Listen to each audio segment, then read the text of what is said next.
Ինչպես արդեն այսօր մի անգամ առիթ ունեցել եմ ասելու, թռնեք երկինք իջնեք ցած, ինչ փաթեթավորում էլ դնեք տակը, ասեք պետականացում, ասեք ազգայնացում, միևնույն է սա հեծը խլելու գործընթաց է եւ սա բացառապես քաղաքական դրդապատճառներ ունի։ Իրականում, այո, Սամվել Կարապետյանի ի պաշտպանություն եկեղեցու հնչեցված հայտարարությունից հետո սա քաղաքական հետապնդման հերթական դրվագն է, կրկնում եմ, ինչ էլ անունը տակ, սա ուղղակի ֆիքսվում է ամբողջ ժողովրդի կողմից։ Բայց որպեսզի մեզ լսող մարդիկ էլ հստակ փաստերով դա տեսնեն, ես պետք է ասեմ հետևյալը։ Ուրեմն պետական համակարգում կա մի կառույց, որը պետք է վերահսկի, որքանով արդյունավետ է աշխատում ՀԵՑ-ը եւ այդ պետական կառույցը հանրային ծառայությունները կարգավորող հանձնաժողովն է։ Եվ այդ հանձնաժողովը 2023 թվականին, 2024 թվականին զեկույցներ է հրապարակել, որտեղ չի ամրագրվել գեթմեկ դիտարկում, որը կարող է հանգեցնել լիցենզիայի կասեցմանը, չկա նման բան։ Ավելին եղել են աուդիտորական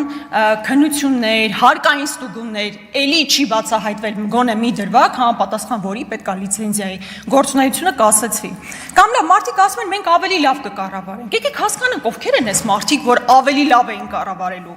Անիվով 25 միլիարդ օդ ցնդեցրած մարդիկ են։ 7 միլիարդ մեր պետության քաղաքացիների վզին փաթաթած մարդիկ են, որ հարցնում ես 7 միլիարդն ինչ է կարել, ձայն ծպտուն չկա, այս մարդիկ հիմա հավակնում են ավելի էֆեկտիվ կառավարում իրականացնել, լուրջ եք ասում։ Կամ պարոն Խուդացյանն եկել այստեղ մեծ խոսում է, կարող է մի հատ ինքը պատասխաներ, այդ ո՞նց է ստացվում, որ իր նախարարության ներքո պետք է լինի մին փոխնախարարի պաշտոն էներգետիկ ոլորտը վերահսկելու համար 9 ամիս այդ նախարարը չկա։ Այդ ում եք տանելու ՀԵՑ-ում նշանակեք, որ էֆեկտիվ կառավարում իրականացնի։ Այդ էֆեկտիվ կառավարիչները կային, տանեիք ձեզ փոխնախարար նշանակեիք, որ այդ հարցը կարգավորեիք։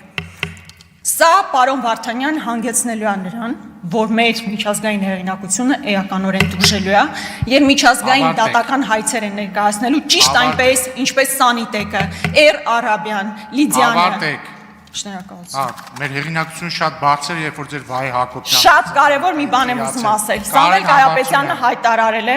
որ առաջիկա 50 տարում էներգիայի գինը չի բարձրանալու։ Եկեք եւ այստեղից համոզմունք հայտնեք, որ չի բարձրանալու էներգիայի գինը։ Անջատեք խոսափողը։